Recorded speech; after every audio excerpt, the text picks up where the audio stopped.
오늘 성령과 부드러운 마음 이런 제목으로 에스겔서 11장 19절 20절 말씀을 나누려고 합니다. 우리가 하나님의 뜻, 온전한 뜻이 무엇인지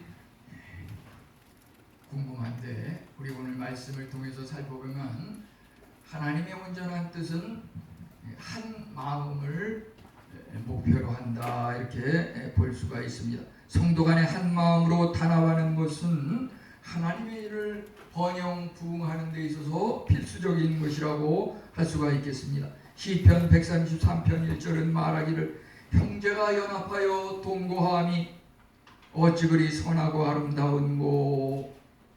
우리가 서로 관용과 사랑을 행사하고 서로에 대해서 배려하는 그러한 마음을 키워야 할 것입니다. 힘이라고 하는 것은 각자의 힘과 능력도 중요하지만 그것이 합쳐지고 단합될 때 더 크고 놀라운 힘이 드러난다고 할 수가 있겠습니다. 단합을 위해서는 개인적인 의견이 때로는 포기되어야 하고 서로 간의 양보가 필요한 것입니다.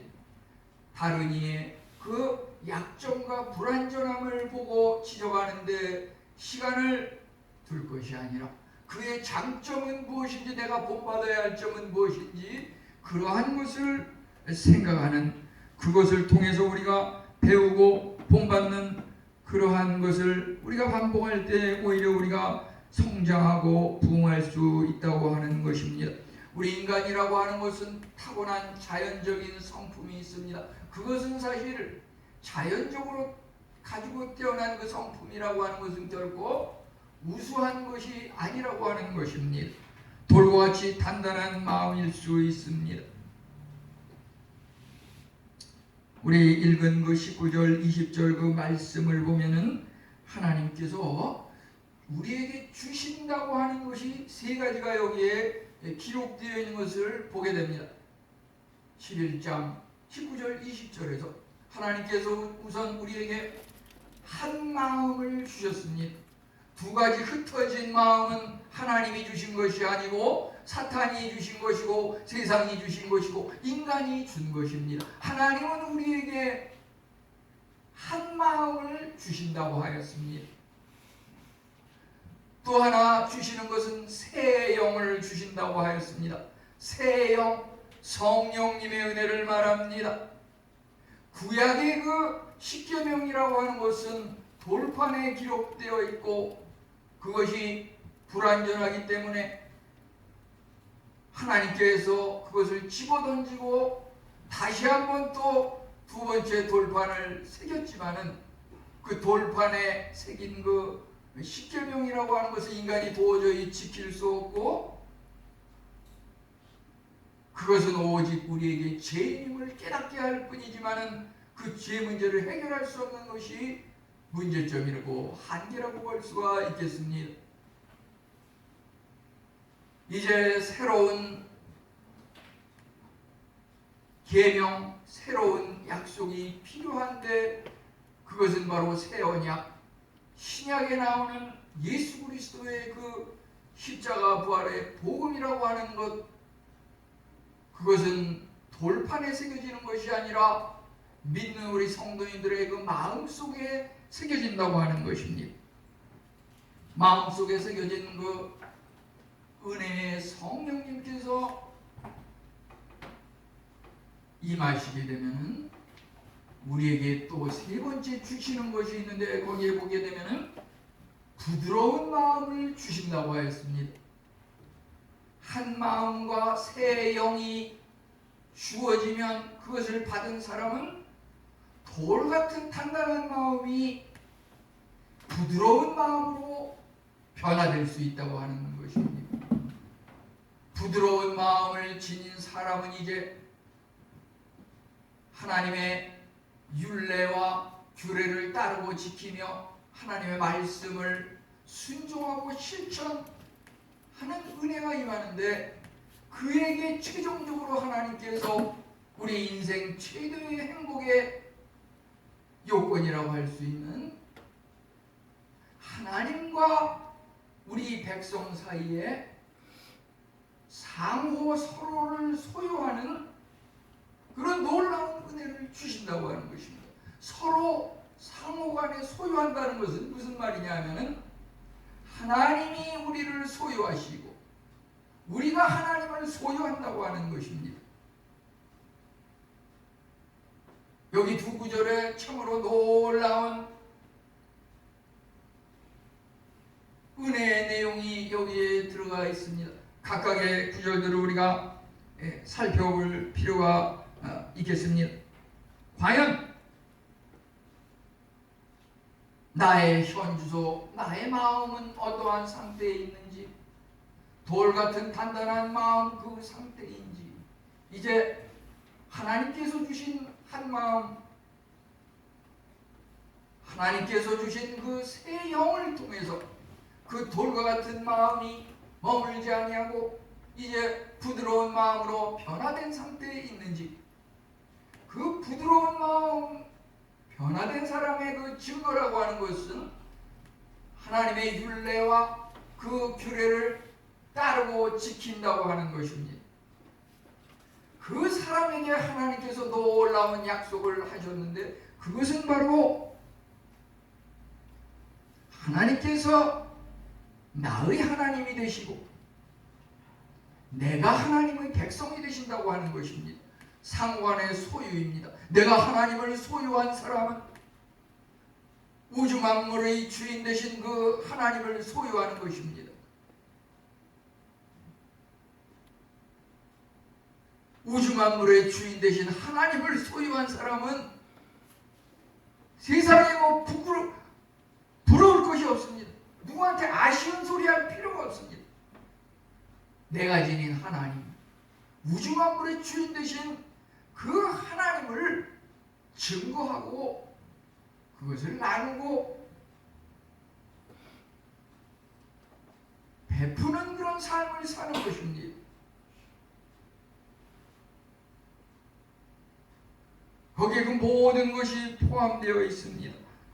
우리가 이제 다시금 과연 돌과 같이 단단한 마음, 그것은 성령님께서 주시는 부드러운 마음으로 바뀌기 위해서 제거해야 될 그런 마음입니다. 이제 한 마음과 새 영을 받은 사람은 돌같은 마음이 변하여 부드러운 마음이 됩니다. 부드러운 마음을 가진 사람은 이제 하나님께서 그 사람에게 놀라운 약속, 인생 최대의 복을 누리는 그러한 은혜의 약속을 하셨다고 하는 것입니다. 하나님의 약속은 결코 변함이 없습니다. 그는 인생이 아니시니 시건찮으시고 하신 말씀을 번복하거나 실행치 아니하심이 한치도 없다고 하는 것입니다. 이제 우선 우리가 제거해야 할 돌같은 마음은 무엇인지 한번 살펴보겠습니다. 우리가 제거해야 할 돌같은 마음, 그것은 거부와 저항, 불평과 분열과 불성실, 무분별과 완고와 변덕스러운 그런 마음입니다. 돌같은 마음을 지닌 사람은 하나님의 율법과 복음이 아무런 감동도 주지 아니합니다. 말씀을 거부합니다. 하나님의 권세를 거부하고 영적인 것에 대해서 극구 반대하고 저항합니다. 하나님께 결코 굴복함이 없습니다. 선한 것에 대해서 미워하고 증오합니다. 하나님의 의와 사랑과 자비에 대해서 저항합니다. 만족함이 없습니다. 넘치는 은혜를 받으면서도 나에게 이것밖에 주지 않느냐. 매사에 불평, 불만, 저항, 반대. 하나님의 일에 협력하고 동참하는 것을 싫어합니다. 교회원들이 서로 간에 반감을 갖고 흩어지게 하고 하나님에 대해서 거부하며 저항합니다. 히브리 10장 24, 5절은 말하기를 서로 돌아보아 사랑과 선행을 격려하며 모여기를 패하는 어떤 사람들의 습관과 같이 하지 말고 그날이 가까움을 볼수록 더욱 그리하자. 모이기를 패하는 어떤 사람들의 습관과 같이 하지 말고 모이기를 패하는 어떤 사람들의 습관은 무엇입니까? 세상 일에 바쁘다는 핑계로 그것이 하나님의 그 일보다 엄청나게 큰 것인 줄 착각을 하고서 하나님의 일을 하기를 소홀히 하는, 그것이 처음에는 이번 일만 해결되면 이런 식으로 자꾸 나가지만은 그런 것이 자꾸 쌓이면 바늘도둑이 소도둑되고 습관화가 되어서 오히려 세상 일에 안주하는 것이 더 편안하고 하나님의 일에 예배 참석이라든지 하나님의 말씀을 읽고 묵상하고 실천하는 이러한 것들이 나와는 전혀 상관이 없는 그런 것으로, 그러므로 말미암아 그러한 관습이 신앙을 잃어버리게 한다고 하는 것입니다. 불평과 분열과 불성실은 무엇입니까? 다른 사람들이 하는 일에 대해서 무조건 불평을 합니다. 자신은 그렇다 그래서 아무 일도 하지 않으면서 그냥 불평만 합니다. 우리가 무엇에 대해서 불평을 하거나 부정하거나 반대할 때 거기에 그 불평과 반대로 끝나서는 안 됩니다. 대안이 있어야 합니다. 그러면 보다 더 긍정적이고 발전적인 그런 대안이 있을 때 그것을 반대하는 것이지, 아무런 대안도 갖지 않고 무조건 거부하고 반항하고 저항하는 것은, 그것이 바로 돌과 같은 단단한 마음이라고 하는 것입니다. 불성실한 사람은 진실성이 없습니다. 위선적입니다. 이중적인 잣대로 매사에 살아갑니다.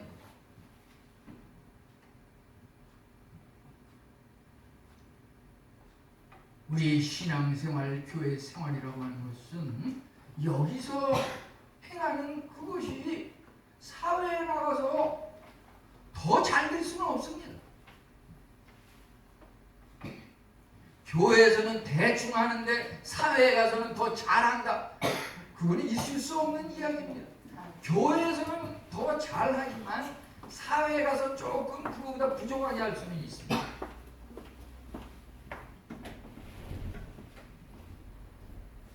예를 들어서 교회에 믿음 생활하는 사람들이 사회생활 사업을 하면서 이중 장부를 만든다든지 그런 것은 있을 수가 없습니다.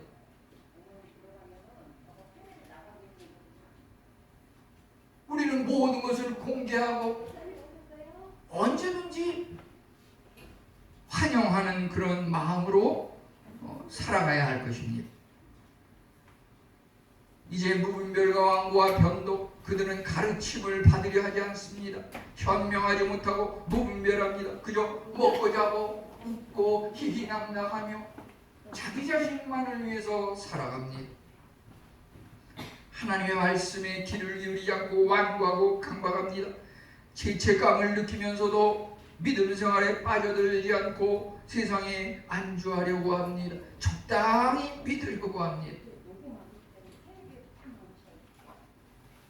너무 열심히 믿는 건 위험해, 이런 말이 주위에서 들리니까 거기에 빠져들어가는 것을 극구 말린다고 하는 것입니다. 여기에는 우리 기독교 기성세대, 과거로부터 지금까지 우리 현재 기독인들의 잘못도 한몫했을 것입니다. 병을 고친다고 하면서 유명한 안수를 해서 암암계 장소에 있는 누가 안수를 해서 불치의 병을 고친다더라 소문을 듣고서 그것을 추적해서 먼 길도 마다하지 않고 돈까지 크게 지불하면서 안수기도를 받는다고 하는데, 그냥 안수기도 받고 그냥 뭐 낫고 안 낫고를 떠나서 그냥 본전이면 다행인데, 문제가 되는 것은 간혹 보도에 의하면 안수한다고 5대 10대 환구를 세게 때리다가 너무 아프게 때려가지고 그 사람이 죽어버리는 그런 예가 간혹 뉴스에 보도되는 것을 우리가 부인할 수 없습니다.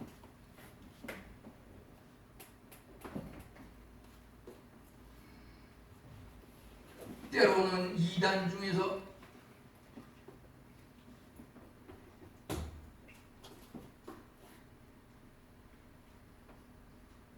집문서까지 다 팔아가지고서 교주에게, 자기 그 믿는 그 공동체에게 바치라고 하는, 그것을 바치는 것을 무슨 왜 지금 그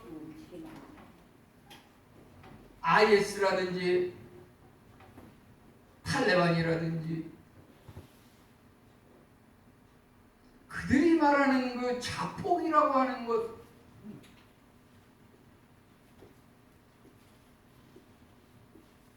자폭 테러라고 하는 것은 그 이슬람 교리 중에서 자폭 테러, 내가 그 폭탄을 내 몸에 지니고서 어느 곳에 떨어뜨리는 그 폭파하는 현장에 내가 있으면서 나도 죽고 거기에 있는 그 주위 사람 같이 죽는다. 그렇게 자폭을 하는 사람은 저 세상에 가서 하늘에서 구원받는다. 그 교리 중에서 그런 교리가 있기 때문에 그 사람들이 목숨을 아끼지 않고 자폭 테러를 반복하는 것을 보게 됩니다. 그 자폭 테러를 하는 사람은 자기가 죽지만 저 세상 가서 구원을 받고 자손들도 복을 받는다는 그런 이상한 교리, 그들 교리 때문에 그러한 일을 하는 사람이 종종 있는 것을 보게 됩니다. 우리는 영적인 분별력을 가지고 올바로 믿어야 할 것입니다.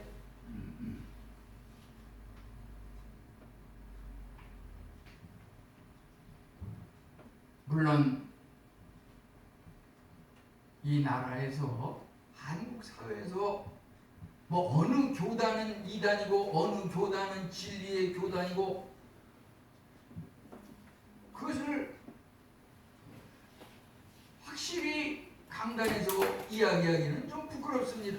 어느 교단이든지 다 문제가 있고, 그렇기 때문에 어느 교단만이 진리다 그런 말은 제가 감히 말씀드리지 못하겠습니다. 그렇지만 그런 부분들에 대해서 의문이라는 것은 우리가 성경을 다시 한번 상고해보고, 교육자님들과 또는 우리 성도님들 중에서 안수집사님, 권사님들과 그런 신앙적인 교류를 통해서 우리가 보다 올바로 믿어야지, 자기 나름대로 임의대로 판단을 해가지고 따르려고 하면은 거기서 무분별과 완고함이 있다고 하는 것입니다. 대개 하나님의 구원은 영생하도록 하는 영원적인 것인데, 이단성이라고 하는 것은 참을성이 없다고 하는 것이죠.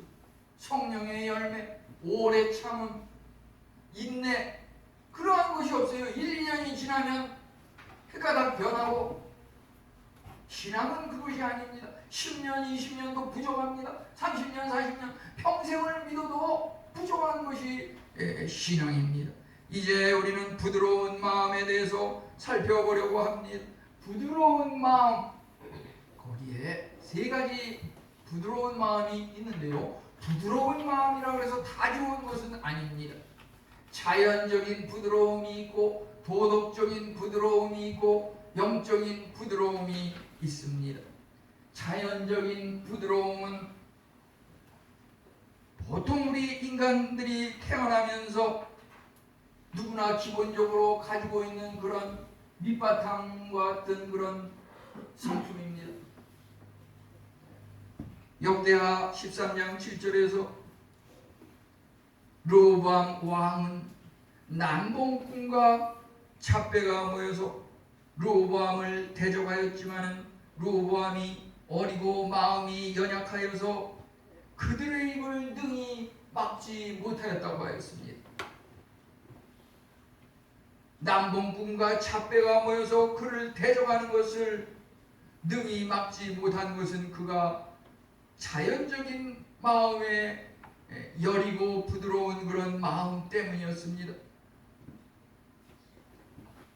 그것이 늘 좋은 것은 아닌 것은 역대하 12장 14절에 보면은 르호보암 왕이 결과적으로 악을 행하였으니 이는 그가 여호와를 구하는 마음을 굳게 하지 아니함이더라.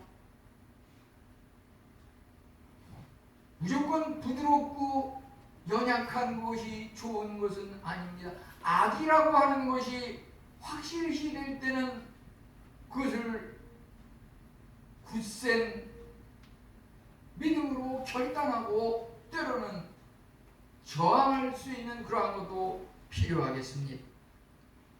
이제 도덕적인 부드러움은 무엇입니까? 인간에 대한 존경심과 예의, 그런 것들을 중요시합니다. 그런데 문제는 하나님의 원하는 것을 받아들이는 데는 놀랄 만큼 뻣뻣하다고 하는 것입니다. 하나님에 대한 의무보다 사람에 대한 칭찬과 존중과 화합을 더 중요시한다고 하는 것입니다. 누가복음 10장 38절로 42절에서 우리는 마르다와 마리아의 그 서로 다른 성품을 발견할 수 있습니다. 예수님께서 마르다의 집에 방문하셨을 때 마르다는 어떻게 하면 예수님을 극진히 잘 대접할 수 있을까 분주하게 차리고 그것에 정신이 없었습니다. 예수님에 대한 어떤 예의를 갖추기 위해서 분주했습니다. 근데 마리아는 어떠하였습니까? 마리아는 예수님의 말씀을 듣는 것에 집중하였다고 하였습니다. 결과적으로 예수님께서는 마리아가 더 올바로 행동했다고 이렇게 말씀하시는 것을 보게 됩니다. 물론 예수님을 믿는 사람이 세상에서 예의 바르고 공경하는 그런 마음을 지니고 생활하는 것도 중요하지만 그 두 가지가 충돌해서 어느 것을 양자택일 할 때는 우리가 세상의 예의를 설령 듣기 싫은 소리를 듣는 한이 있어도 하나님을 택해야 한다고 하는 것입니다.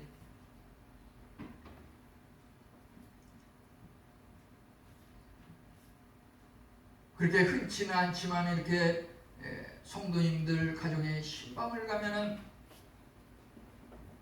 가장 중요한 것은 성경책을 펴고 말씀을 나누고 찬송을 드리고 그것이 우선 예배를 드리기 위해서 신방을 하는 것이고 교회의 신방의 그 목적인 것이고 교육자가 성도님을 방문할 때는 그것이 우선입니다.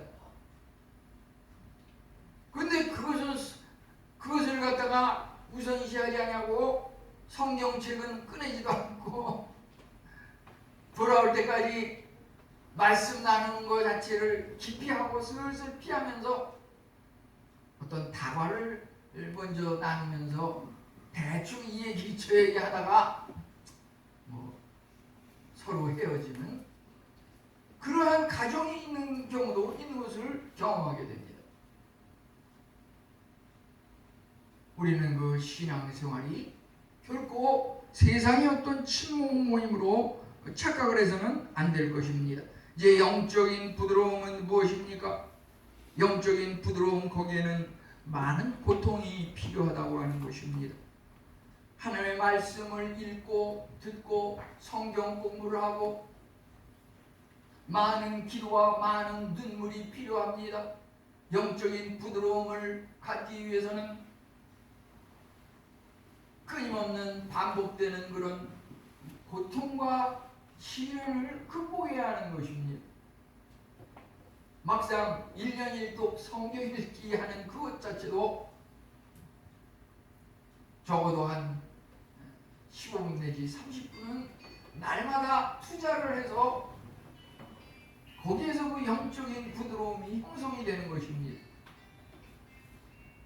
세상적인 어떤 일들을 제쳐놓고 우선순위로 하나님의 말씀을 먼저 묵상하고 하나님 앞에 아뢰는 그런 시간이 중요하다고 하는 것입니다. 우리가 아침에 일어나서 제일 먼저 무엇을 찾는가? 우리 성도님들은 그런 분이 안 계시지만 예를 들어서 불신자 중에서 아침에 일어나서 그저 담배 어딨나, 담배값 어딨나, 이거 먼저 찾는 사람은 담배 같은 인생이라고 부릅니다. 우리 인생이 하나님 같은 인생, 성령님, 예수님 같은 인생, 그런 인생이 되어야 할 것입니다. 영적인 부드러움은 돌과 같은 단단한 마음에 반대되는 것입니다. 우리는 그러한 것들이 우리 인간의 힘으로 형성되는 것이 아니라 오직 하나님만이 만들어주시는 은혜의 선물이라고 하는 것입니다. 바울에게서 그것을 볼 수 있고 다윗에게서 그 부드러운 마음을 볼 수가 있습니다. 그들이 일평생 부드러운 마음을 지녔던 것은 아닙니다. 그들에게 한 마음 새 영이 주어졌을 때 그들이 지녔던 돌과 같은 단단한 마음이 변하여 부드러운 마음이 되는 그런 은혜가 선물로 주어졌던 것입니다. 바울은 어떠합니까? 우리가 잘 알듯이 유대교의 그 지적인 종교인으로서 당시에는 도저히 이해가 되고 받아들여지지 않는 그 기독교 그리스도를 믿는 사람들에 대해서 박해하고 옥에 가두고 죽이기 위해서 다메섹으로 향하는 중에 예수님을 만나 그가 참으로 고꾸라지고 부드러운 마음으로 새롭게 변화됐을 때 내가 죄인 중에 죄수임을 하나님 앞에 고백하면서 그 사도 제자 그 앞에 그 자가 들어가게 되면은 그것은 바울 사도를 지칭하는 것입니다. 왜 그렇습니까? 사도 중에 으뜸 사도가 바울이기 때문에 그 사도 그러면 그것이 바울을 가리키는 말입니다. 다윗도 일평생 그가 늘 부드러운 마음은 아니었지요. 그에게 참으로 한가롭고 태평한 시간에 옥상에 올라갔다가 눈에 보이는 그 이웃집의 여인을 보고서 간음하는 마음이 생겨서 그를 범하고 또 그의 남편 우리아를 전쟁의 제일 앞에 서서 전쟁에 나가게 함으로 간접적인 살인을 범한 그런 그 사악한 다윗이지만은 나단 선지자로부터 당신이 바로 잔인한 죄를 범한 그 왕이라고 하는 당신이 그 사람이라 여하튼 지적을 받았을 때 어디 감히 네가 왕 앞에서 이렇게 한 것이 아니라 자기의 잘못을 지적하는 그 선지자의 말을 참으로 받아들이면서 하나님 앞에 눈물로 회개하고 자기의 잘못을 고백했을 때에 하나님께서 그의 죄를 용서하고 다윗에게 참으로 그 이스라엘 나라의 최고의 왕으로 또 그 후손 중에서 대대손손이 이제 예수 그리스도까지 이제 탄생하여 우리의 구원자 되시는 그러한 놀라운 부드러운 마음의 주인공이 되었던 것입니다. 영적 부드러운 인간 스스로 할 수 없고 하나님께서 은혜로 주시는 선물이라고 하는 것입니다. 인간 스스로 할 수 없다는 것은 목사님이 할 수 없는 것입니다.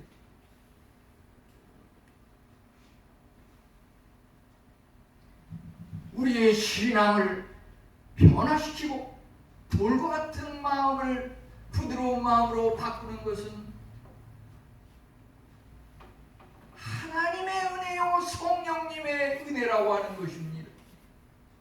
결코 유명한 목사가 바꾸는 것은 아닙니다. 내가 바꾸는 것은 아닙니다. 저는 그래서 주일날 예배도 빼놓을 수 없을 만큼 중요하지만은 날마다 삶 속에서 하루에 한 번 이상 하나님을 만나고 1:1과의 그 교제 속에서 거기서 변화되어야 된다. 하나님을 통해서 내가 개인적으로 변화되어야 합니다. 그것이 올바른 신앙입니다. 어떤 유명한 매스컴이나 TV, 라디오에 나오는 그런 분들을 통해서 변화되는 것은 일시적인 현상입니다. 일시적인 잠시 잠깐 일어나는 감정적인 변화입니다. 그런 것에 현혹되지 마십시오. 하나님의 말씀을 처음에는 따라가려는 노력이지만 깨닫는 노력이 있어야 되고 그것을 통해서 다시 재창조돼서 내가 하나님과 1:1의 만남을 통해서 은혜를 받아야 한다고 하는 것입니다. 이러한 것을 변화된 삶이라고 볼 수가 있는데 하나님께서 분명히 약속하셨습니다. 그 약속은 새 영을 주신다고 하는 것이고 새 영이 주어진 사람은 이제 우리 장래에 대해서 새로운 방향성을 깨닫고 새로운 방향성을 가지고 살아간다고 하는 것입니다. 이제 정말 결론이라고 할 수 있는 하나님과 백성 사이에 상호 소유가 이루어집니다.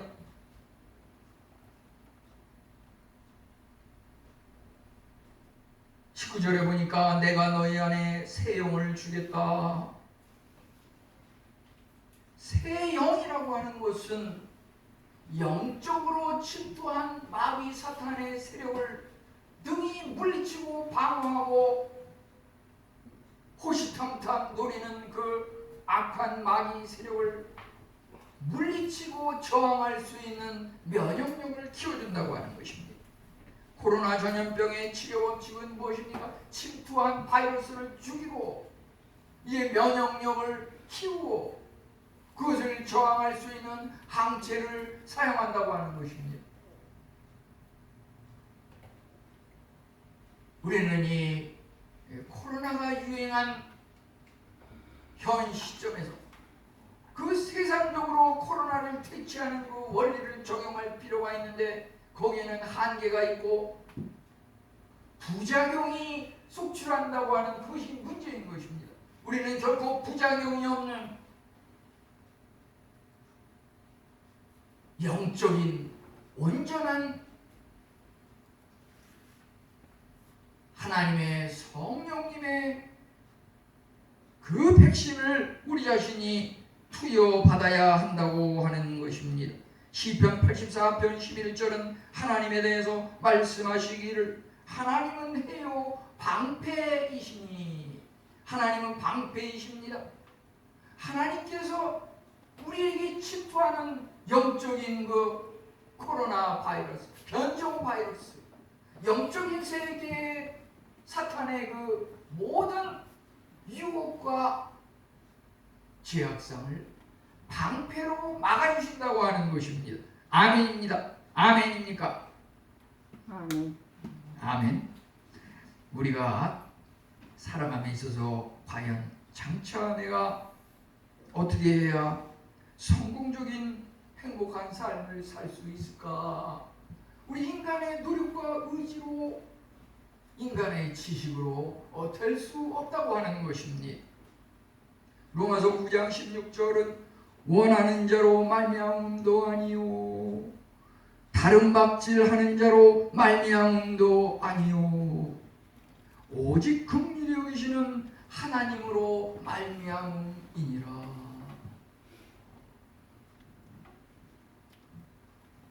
우리가 남보다 더 노력한다 그래서 그 결과가 꼭 그 성취도가 우리 노력을 따라서 성취도가 이루어지는 것은 아니라고 하는 것입니다.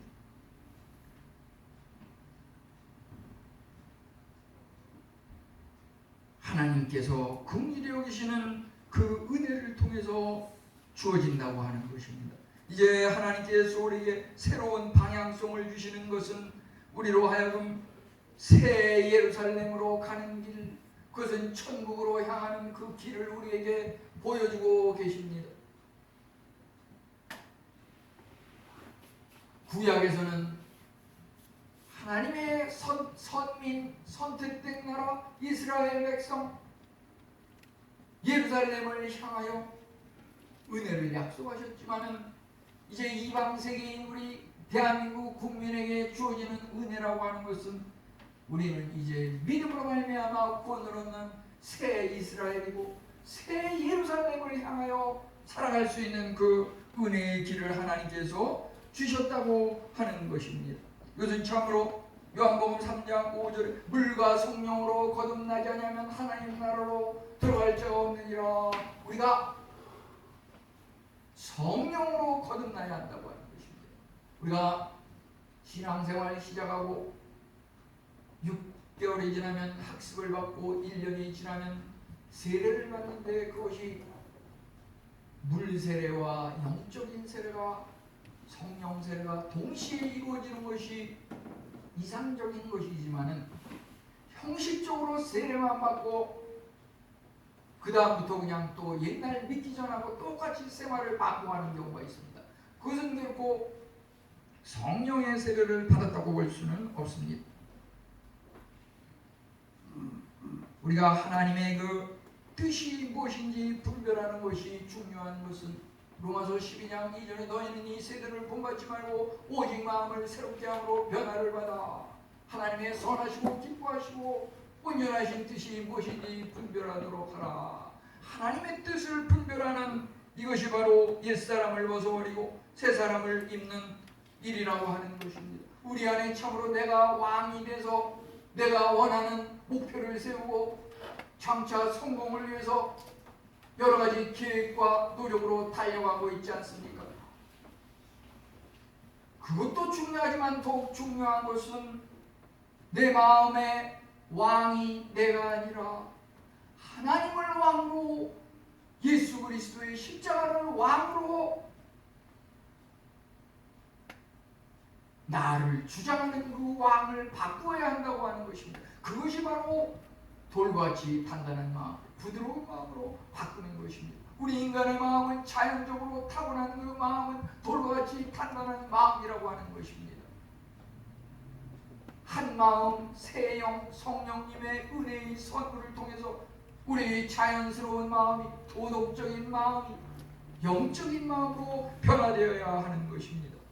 이제 하나님께서 끝으로 11장 20절에 보니까 내 율례를 따르며 내 규례를 지켜 행하게 하리니 그들은 내 백성이 되고 나는 그들의 하나님이 됨이라. 참으로 하나님은 어떠한 분입니까?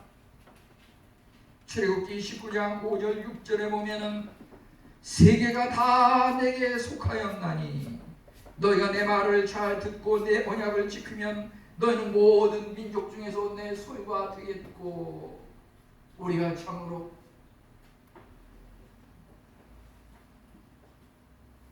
이제 우리 코로나가 그치면 다시 한번 도전해야 할 것은 한국 세계를 이제 우리 활동의 무대에서 좀 더 넓혀서 세계를 향해서 우리가 참으로 가고 싶은 나라, 유럽, 아프리카, 남미 저 끄트머리 그곳에 간다 하더라도 그곳에 또 역시 세계가 나에게 속하였나니, 하나님께서 주장하시는 그 세계가 5대양 6대주 그 어느 곳에서도 똑같이 이루어져 나가고 있다고 하는 것입니다. 우리가 참으로 우주 만물을 창조하시고 세계가 나에게 속하였나니, 온 세계의 주인 되신 하나님을 나의 하나님으로 소유한 사람은 더 이상의 그 어떠한 것도 부럽지 않고,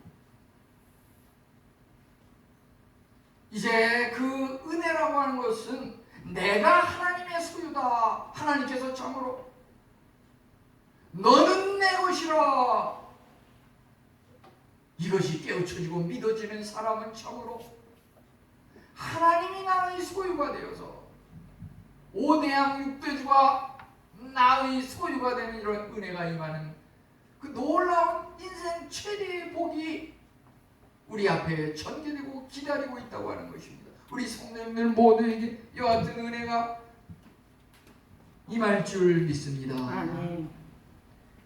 우리 다 같이 기도드리겠습니다.